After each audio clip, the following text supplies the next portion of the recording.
No sir. Okay बच्चों, तो आज हम लोग स्टार्ट करने वाले हैं रिवीजन ऑफ रशियन रेवोल्यूशन। मैं काफी फास्ट चलूंगा, ठीक है। बीच में अगर आपको कोई डाउट हो तो आप रेजिन करें, डायरेक्टली कोई ना बोले ताकि डिस्टर्बेंस ना हो।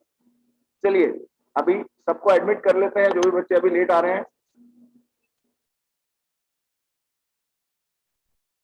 चलिए इसको हम साइड में रख लेते हैं, आपके पार्टिसिपेशन को कहाँ रखें, इधर रख लेते हैं। चलिए बच्चे, तो रशियन रेवोल्यूशन बेटा स्टार्ट करने से पहले हमें रशिया की कंडीशन देखेंगे, हम सोशलिज्म देखेंगे कि रशिया के अंदर सोशलिज्म आया कहां से, 1905 में क्या हुआ, ब्लडी संडे क्या था, रशिया का फर्स्ट वर्ल्ड वॉर में क्या मोड़ था, फिर अक्टूबर का क्या था। उसी के तरीके से हम ये पूरा कवर करेंगे फटाफट, ठीक है। स्टालिन का कलेक्टिवाइजेशन और फिर ग्लोबल इन्फ्लुएंस। चलिए फटाफट। तो the age of social change, देखो सिविल सोसाइटी के अंदर कब आना स्टार्ट हुआ। हर जगह किंग हुआ करता था पहले, हर जगह राजा हुआ करता था, लेकिन फिर फ्रांस रेवोल्यूशन हुआ, फ्रेंच रेवोल्यूशन के अंदर किंग को हटा दिया गया। और वहां से लोगों के जो ख्याल है वो तीन तरीके से अलग अलग हिस्सों में बट गए। अब कंजर्वेटिव, लिबरल और रेडिकल्स, तीन तरह के लोगों के आइडियाज को, फिलोसफीज को लोगों ने जाना। तो इनके आइडियाज कुछ अलग अलग थे और ये थे यूरोप से, ठीक है ना। और तीनों के जो आइडियाज है काफी अपार्ट, अलग अलग। लिबरल्स हालांकि ठीक थे, लेकिन उनकी एक नेगेटिव पॉइंट था, उन्होंने कहा कि जुडिशियरी सब कुछ देख लेगी, we don't want parliament government, क्योंकि उनका एक बहुत बड़ा नेगेटिव पॉइंट था। उसके बाद में रेडिकल्स ये चाहते हैं कि प्रॉपर्टी जो है वो एग्जिस्ट करे ही ना, प्राइवेट प्रॉपर्टी सब आपस में बांट दिया जाए। लेकिन ऐसा हो नहीं सकता है, क्योंकि अगर सब मालिक बन जाएंगे तो काम कौन करेगा, वर्कर कौन होगा, तो प्रॉब्लम यहाँ पर है। फिर कंजर्वेटिव चाहते हैं कि भाई राजा ही रहे, कोई चेंज ही ना हो, तो वो पॉसिबल नहीं है। अब धीरे धीरे इंडस्ट्रीज आएगी, क्योंकि पहले इंडस्ट्रीज नहीं थी, जब इंडस्ट्रीज आई तब जाके आपका कंसेप्ट आया सोशलिज्म। उससे पहले सोशलिज्म नाम का कोई कंसेप्ट था ही नहीं, क्योंकि इंडस्ट्री आई तो उसके अंदर लोग काम करने गए, मैन वुमेन चिल्ड्रन, और सबको लो वेजेस मिलने लग गए। तो सोसाइटी के अंदर दो नए और ग्रुप्स आ गए हैं, एक है owner of the factory industry, and second workers.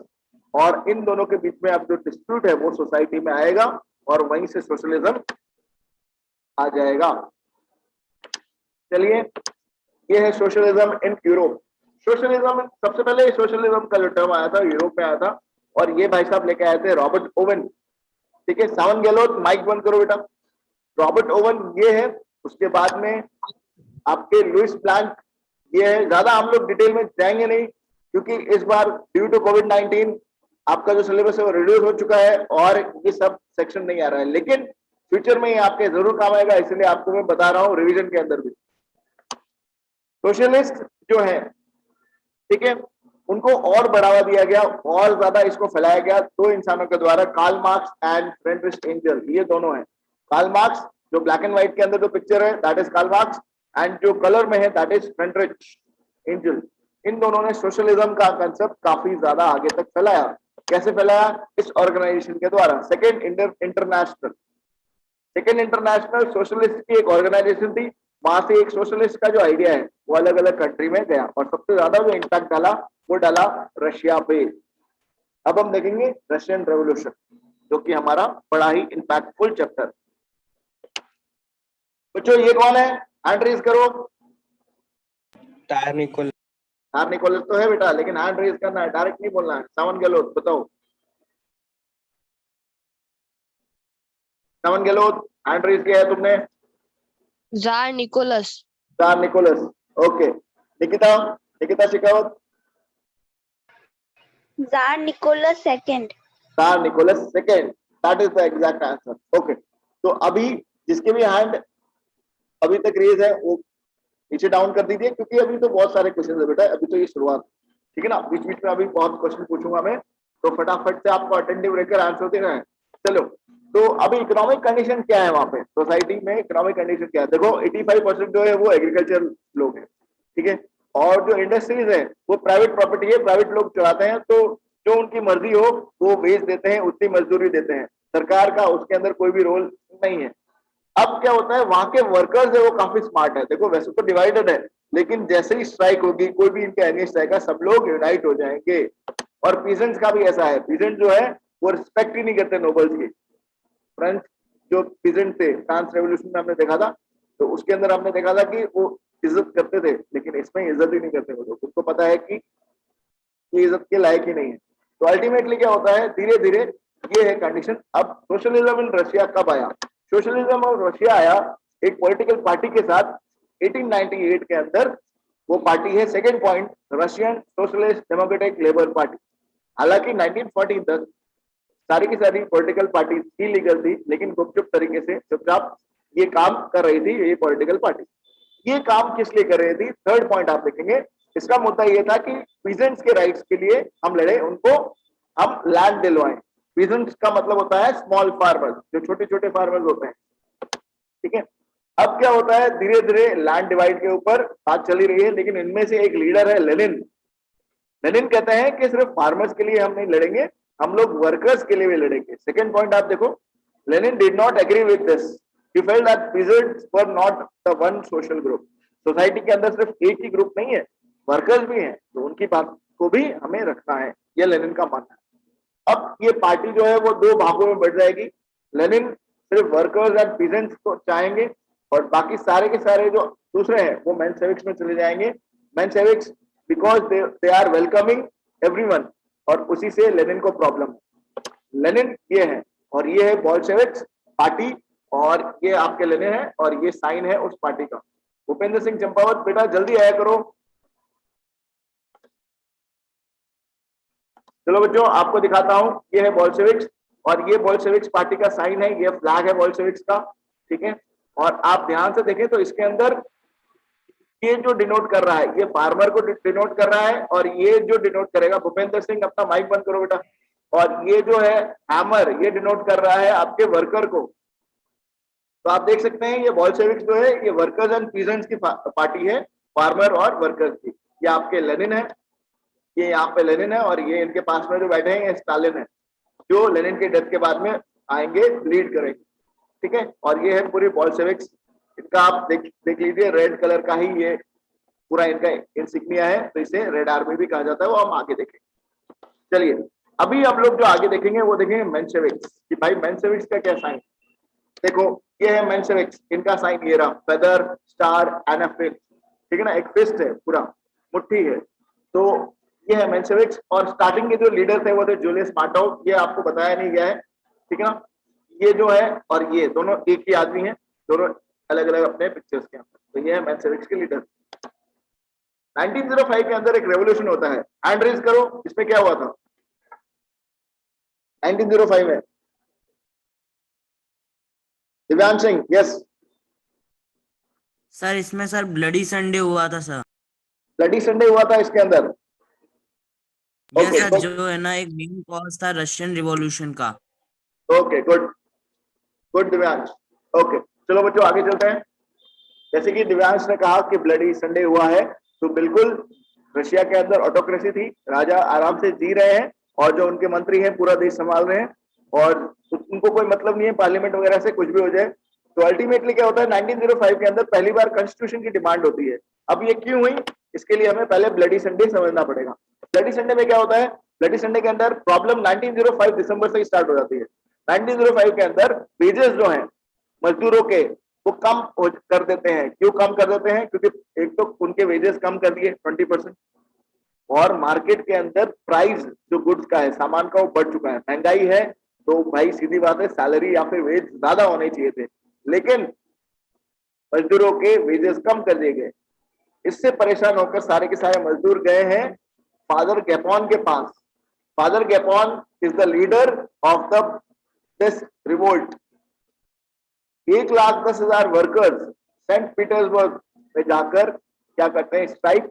उनकी डिमांड है, फर्स्ट पॉइंट में देखेंगे सब लोग, उनकी डिमांड है कि हमें वर्किंग आवर्स को कम कर दिए जाए और हमारी वेजेस को बढ़ा दिया जाए, ठीक है। अब अल्टीमेटली इसमें क्या होता है कि इन पर अटैक हो जाता है। ये तो पीसफुली कर रहे हैं क्योंकि फादर है, आप समझ लो प्रीस्ट है, तो ये लड़ाई तो लड़ने गए नहीं है, लेकिन अल्टीमेटली क्या है, इन पर अटैक कर दिया जाता है पुलिस और कॉसेक्स के द्वारा। वहां के जो भी मिलिट्री है, जो वहां की जो आर्मी है राजा की, कॉसेक्स, ये सब लोग इन पर अटैक करते हैं। 100 से भी ज्यादा लोग मर जाते हैं, और इस तरीके से स्ट्राइक पूरे ही कंट्री के अंदर एक रिवोल्ट की तरह बन जाती है। ये है आपके Father Gapon. Can you see the picture? दिख रही है आपको pictures? Yes, sir. Yes, sir. Yes, sir. Yes, sir. आपके फादर के और इनके यहाँ पे देख लीजिए ये क्रॉस है जो जैसे कि होता है मोस्टली क्रिश्चियन में. Okay, so he is the leader of that revolution. चलिए, ब्लडी संडे 1905 का हुआ था और अल्टीमेटली अब डिमांड बढ़ गई है. अब कॉन्स्टिट्यूशन बनेगा, कॉन्स्टिट्यूशन असेंबली बनेगी और अब बनेगा पार्लियामेंट. और वो पार्लियामेंट है डूमा. ब्लडी संडे के बाद में बना था, ब्लडी संडे की वजह से बना था. ठीक है. और अल्टीमेटली क्या होता है कि किंग जो है वो कन्विंस हो जाता है कि चलो कोई नहीं, राज तो मेरा ही है, उन्हें तो पार्लियामेंट क्या होगा तो क्या हो जाएगा. अब डूमा को ये चलना ही नहीं देता. हर 75 डेज के अंदर ये इसको डिनाउंस कर देता है, डिसमिस कर देता है. और ये करते आ रहा है. ठीक है.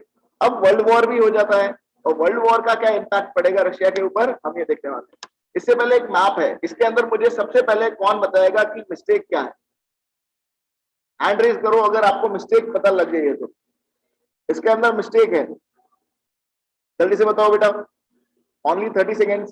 दिव्यांश सिंह. यस, दिव्यांश सिंह. सर इसमें एक मिस्टेक है सर. सर आप है ना बोलो जो बेटा. फर्स्ट वर्ल्ड वॉर था उसके अंदर सर. आपका sir mike first world war. Mike ठीक से काम नहीं कर रहा है. कोई और बताइए. सर अमेरिका का सही से येलो काम कलर. कर रहे हैं. Wait a minute. आरती तुम बताओ. सर अमेरिका का येलो कलर होना चाहिए. अमेरिका का येलो कलर बिल्कुल सही. आरती ने बिल्कुल सही कहा है. जो अलाइड ग्रुप्स हैं उनका येलो कलर होना चाहिए. ठीक है ना. जो अलाइड ग्रुप्स हैं बेटा, इसमें जो कलर है वो मिच मैच. ठीक है ना. एग्जैक्टली मैच नहीं है, मिस मैच. सेंट्रल पावर्स जो है वो येलो कलर है और येलो कलर जो है सेंट्रल पावर जो है वो आप देख सकते हैं येलो कलर. तो यहाँ पे अलाइड ग्रुप जो लिखा है वो गलत है. ठीक है ना. समझ में आ गया. ये जो है ये सारा कलर है वो क्या है, अलाइड. ठीक है. और जो सेंट्रल पावर है वो येलो है. तो यहाँ पे कलर के अंदर मिसमैच. अब ये सारे की सेंट्रल पावर्स इनके साथ लड़ती है. अमेरिका डायरेक्टली नहीं लड़ रहा है, अमेरिका प्रोवाइड कर रहा है वेपन्स. तो अमेरिका भी इन्वॉल्व है, लेकिन ये वो पीरियड है जिसमें अमेरिका ग्रो कर जाएगा. पहले अमेरिका इतना पावरफुल नहीं था, लेकिन क्योंकि अभी ये तो प्रोडक्शन कर रहा है, दूसरों को और लड़वा रहा है और ये पैसे भी कमा रहा है. तो अल्टीमेटली हम बात करेंगे अब रशिया की कि रशिया पे क्या इम्पैक्ट कर रहा है. देखो, रशिया जो है धीरे धीरे वॉर के अंदर आ गया है.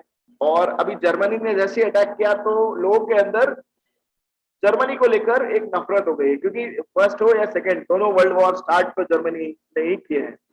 और रशिया की जो आर्मी है, जो कि रशिया इतनी बड़ी कंट्री था, पावरफुल था, रशिया की आर्मी को पीट के चले गए जर्मनी और ऑस्ट्रिया. इसके वजह से भी वहां की जो जनता है रशिया की वो नाराज थी कि हमारी आर्मी क्यों नहीं कर पाई. और आर्मी बेचारी कैसे करेगी, जब राजा ऑर्डर देगा टाइम पे तब करेगी ना. राजा ने तो इनको फ्रीडम दी नहीं, किंग ने, जार निकोलस ने तो इनको फ्रीडम दी नहीं है. प्रॉब्लम ये है. और अल्टीमेटली कैजुअलिटीज हो जाते हैं, इतने लोग मोस्टली डेथ की फॉर्म में आ जाते हैं. और ये जो हंगरी और जर्मनी है ये अटैक करते हैं डायरेक्टली इंडस्ट्री पे ताकि रशिया को और ज्यादा लॉस हो, एंड एग्रीकल्चर लैंड पे ताकि फूड की शॉर्टेज हो. अब फूड की शॉर्टेज और इंडस्ट्री पे अटैक, इससे होता है एक और रेवोल्यूशन, जिसे बोलते हैं फेब्रुअरी रेवोल्यूशन. सब लोग परेशान है राजा से.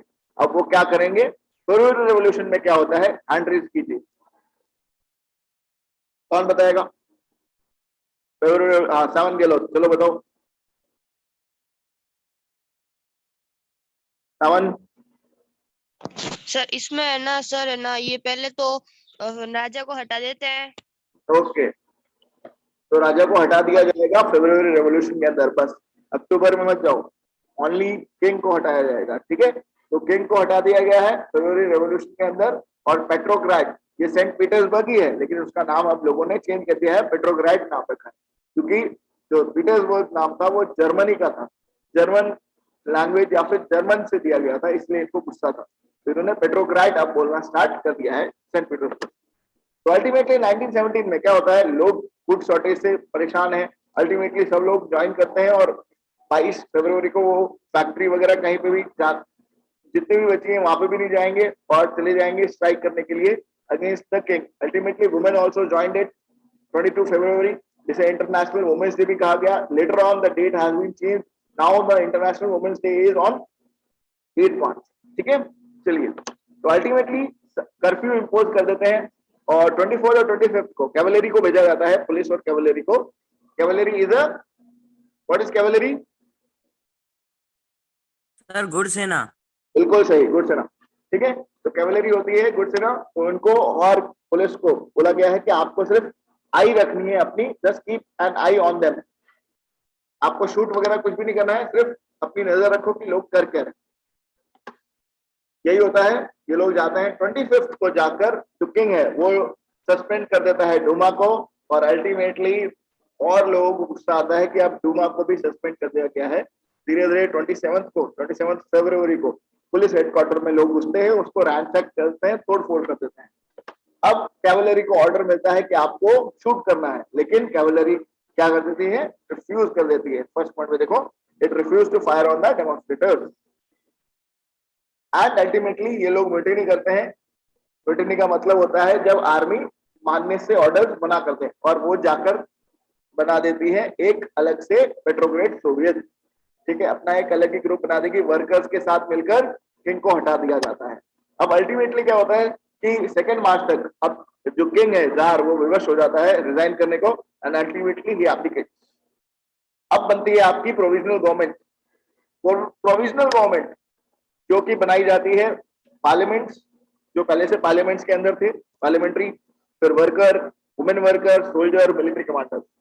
अब इस जो प्रोविजनल गवर्नमेंट है, इसके अंदर इंपैक्ट होता है पार्लियामेंट्रीज का और मिलिट्री कमांडर्स का, बाकी सब लोग कम है, ठीक है। तो जो ये लोग करेंगे वही प्रोविजनल गवर्नमेंट करने वाली।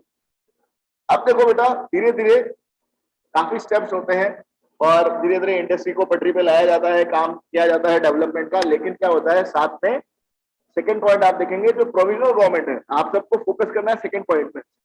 जो प्रोविजनल गवर्नमेंट है वो ये देखती है कि उसकी जो पावर है वो कम हो रही है, और जो बोल्शेविक्स है उसका इन्फ्लुएंस बढ़ रहा है। लोग जो है बोल्शेविक्स को ज्यादा पसंद कर रहे हैं बिकॉज ऑफ लेनिन, ओके।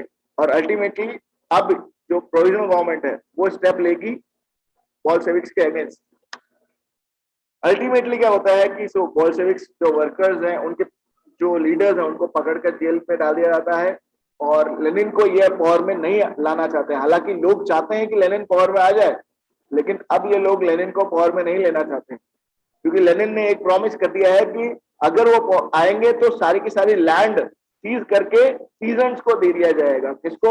छोटे छोटे फार्मर्स को। जिसकी वजह से अब इनको डर लगने लग गया है कि इस इंसान को पावर में नहीं लाना है। लेकिन ये कौन से काम है आप देख लीजिए। आप ये पिक्चर देखेंगे हम लोग, ये आपके लेनिन, ये सारे ही वो नॉन रशियन ग्रुप है, नॉन रशियन लोग हैं जो कि रशिया में रहते थे, मुस्लिम, बुद्धिस्ट, है ना, और भी अलग अलग। तो अल्टीमेटली क्या है, इनको भी लेनिन ने अपने साथ मिला लिया, and now he became more powerful, more famous. Ultimately इससे क्या होता है, अब ये और ज्यादा पावरफुल है। अब ये आएंगे अक्टूबर रेवोल्यूशन के अंदर। अक्टूबर रेवोल्यूशन, इसके बारे में कौन कुछ बताएगा मुझे? अक्टूबर रेवोल्यूशन क्या है, चलिए बताओ। दिव्यांश, तुम बहुत बार आंसर दे चुके हो, और कोई बताएगा? और किसी को नहीं आता है अक्टूबर रेवोल्यूशन? देखते हैं कौन दे पाता है आंसर।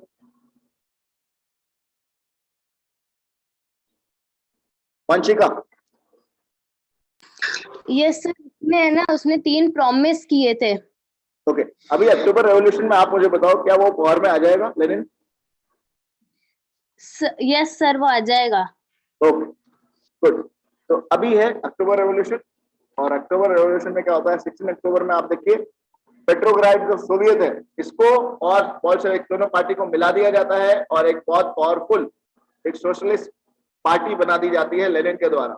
और सबसे पहले ये जब आएंगे तो ये मिलिट्री जो रेवोल्यूशनरी है कमेटी बना देंगे कि सबसे पहले हमें मिलिट्री को स्ट्रॉन्ग करना। अल्टीमेटली जो प्राइम मिनिस्टर है उस टाइम पे, मिनिस्टर क्रेन्स्की, वो सिटी को छोड़ते हैं और ट्रूप्स को बुलाते हैं ताकि लेनिन के ऊपर वो एक तरीके से उन्हें रोका जाए, उन्हें गवर्नमेंट बनाने से रोका जाए। तो उसके लिए वो क्या लाएंगे आगे, एक ये आप देख लीजिए, ये लेनिन है और ये है वो मिनिस्टर प्राइम मिनिस्टर क्रेन्स्की। ये नहीं चाहते कि लेनिन आए, ठीक है ना। लेनिन ये है, लेनिन जो है वो काम करेंगे वर्कर्स के लिए और फार्मर्स के लिए। ये देख लीजिए इनका साइन, और ये रेड फ्लैग है इनका। चलिए, तो अभी बॉल्शेविक्स को रोकने के लिए बहुत सारे काम किए गए हैं। देख लीजिए, बॉल्शेविक्स के न्यूज़पेपर को बंद कर दिया गया है। जो भी जो प्राइम मिनिस्टर है केरेंस्की, वो बहुत सारे उल्टे सीधे काम कर रहे हैं, कैसे भी करके लेनिन को लाना नहीं चाहते हैं। लेकिन लेनिन को रोकने के लिए उन्होंने एक शिप भेजी विंटर पैलेस में। उस शिप का नाम है ऑरोरा। देख लीजिए, ये रहा ऑरोरा, ये शिप है ऑरोरा शिप, और इसे भेजा गया विंटर पैलेस। ये है विंटर पैलेस। और जो हम पहले बात कर रहे थे सेंट पीटर्सबर्ग चर्च, वो ऐसा दिखता था, जहाँ पे फादर कैपॉन थे, ठीक है ना। चलिए, तो अल्टीमेटली हैवी फाइटिंग होती है, बॉल्शेविक्स धीरे धीरे कंट्रोल कर देते हैं, और अब पावर में आ गए हैं आपके लेनिन। जैसे ही लेनिन पावर में आएंगे, सबसे पहला उन्होंने काम किया है, फर्स्ट पॉइंट देखो, industry and banks were nationalised. First point का मतलब मुझे कौन बताएगा? हैंड रेज कीजिए।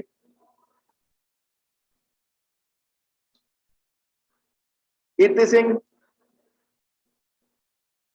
कीर्ति Singh, Yes, sir. yes, tell me the meaning of first point.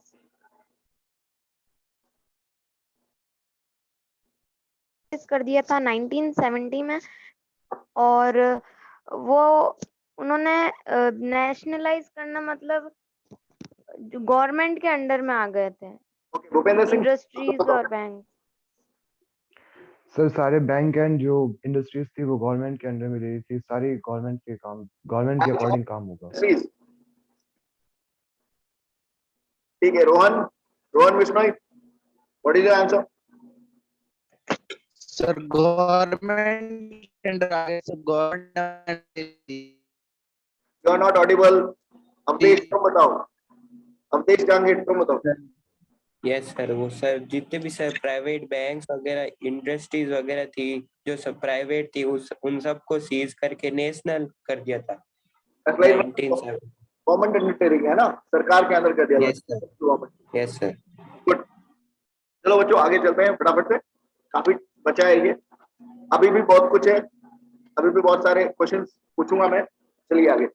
तो अल्टीमेटली ये बैन कर दिया गया लैंड को। अभी इन्होंने बोल दिया है कि सीज करके हम सबको किसको देंगे? पीजेंट को, नोबल से, नोबल जो भी है, जितनी भी नोबल्स के पास लैंड है वो सीज करके पीजेंट को दे देंगे। लास्ट पॉइंट मुझे बताओ कोई, use of old aristocratic title was banned. इसका मतलब बताओ, देखते हैं कौन बताता है। हैंड रेज कीजिए अगर पता है तो।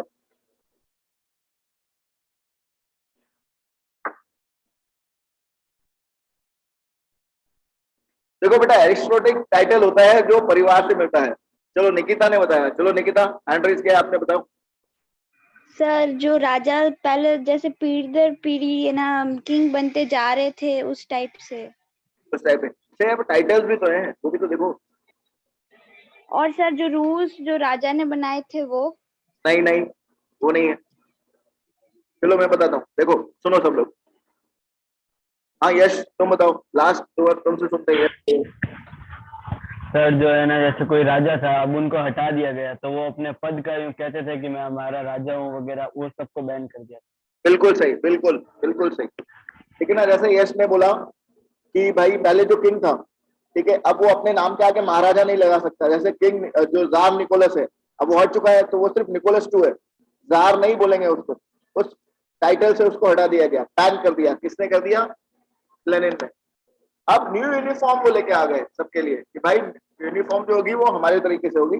रशियन जो आर्मी है उसकी यूनिफॉर्म न्यू बना दी उन्होंने। रशिया के अंदर 1 पार्टी रूल कर दिया, ट्रेड यूनियंस को अपने अंडर ले लिया ताकि वर्कर्स की कंडीशन सुधर सके। उसके बाद में हर 5 साल के अंदर कैसे काम करना है वो सारा एक प्लान बनाना स्टार्ट कर दिया। अब ये आप देख सकते हैं, ये ऐसी यूनिफॉर्म थी, ये ऐसे कैप पहनते थे। ये फ्रेंच हैट है जिसे बुडोनोका भी बोला जाता है। ये आप देख सकते हैं स्टार बना है रेड कलर का, और ये बोल्शेविक्स के सोल्जर्स पहनते थे। अल्टीमेटली रेड आर्मी पहनते थे, क्योंकि रशिया की आर्मी हो गई है। ये है रेड कलर का एक टैग, आप देख सकते हैं ये स्टार बना है। ठीक है बच्चों, चलो तो इंडस्ट्रियल प्रोडक्शन, इसका असर क्या हुआ? जैसे ही लेनिन आए हैं गवर्नमेंट के अंदर, उन्होंने काम करना स्टार्ट किया, इंडस्ट्री के अंदर प्रोडक्शन बढ़ गया। स्कूल खुल गए हैं, बच्चे स्कूल जाने लग गए हैं, डेवलपमेंट हुआ है, कलेक्टिवाइजेशन ऑफ फार्म स्टार्ट कर दिया है, जो कि आगे जाके प्रॉब्लम क्रिएट करेगा। स्टालिन के टाइम ठीक है, अब वॉर बढ़ गई है। वॉर क्यों बढ़ा? क्योंकि जो भी नॉन बॉल्शेविक्स थे वो ये नहीं चाहते थे कि बॉल्शेविक्स जो कर रहे हैं वो सही कर रहे हैं, क्योंकि हर कोई लैंड नहीं देना चाहता था। समझ में आ गया? जिसकी इंडस्ट्री है उसको अगर नेशनलाइज कर दिया जा रहा है तो वो ये नहीं चाहता था कि नेशनलाइज हो जाए, उसको खुद को प्रॉफिट चाहिए उसका। तो अल्टीमेटली नॉन बॉल्शेविक जो उनको पसंद नहीं करते थे, ठीक है ना, उनको बोला गया ग्रीन्स, या फिर मेंसेविक्स के लोग, मोस्टली मेंसेविक्स के लोग थे तो ग्रीन्स उन्हें बोला गया, और रेड बोला गया बॉल्शेविक्स को, और व्हाइट बोला गया जो भी जार को पसंद करता था, किंग को पसंद करता था, उन्हें बोला गया व्हाइट। ज्यादा डिटेल में नहीं पढ़ेंगे, अभी हम लोग चलते हैं सोशलिस्ट सोसाइटी। अल्टीमेटली मैं बता चुका हूँ इसके बारे में कि स्कूल्स को डेवलप किया गया है, कंस्ट्रक्शन किया गया है, इंडस्ट्री को बनाया गया है। उसके बाद में वॉर जो है, जर्मनी के साथ जो वॉर है उसको भी रोक दिया गया है, ठीक है ना, ताकि ठीक से काम फोकस किया जाए डेवलपमेंट पे। अब स्टालिन और कलेक्टिव फार्मिंग, मुझे कौन समझा सकता है? ये सिर्फ 1 मिनट में समझाना है। सेम हैंड्स दोनों, दिव्यांश के भी और सावन के। कोई और? इन दोनों को ही तो नहीं पढ़ाया बेटा, सबको पढ़ाया है। यश लोहिया आप आंसर दे चुके हो, कोई नया बच्चा तो आ रहा ही नहीं है, क्यों बेटा, ऐसा क्यों है? चलो फिर आप दोनों से ही पूछते हैं। दिव्यांश तुम बताओ तुम्हारा, फिर यश से पूछेंगे। सर इसमें ये होता है कि सर जो है ना रिच पीपल्स जो होते हैं ना सर, रिच फार्मर्स सर,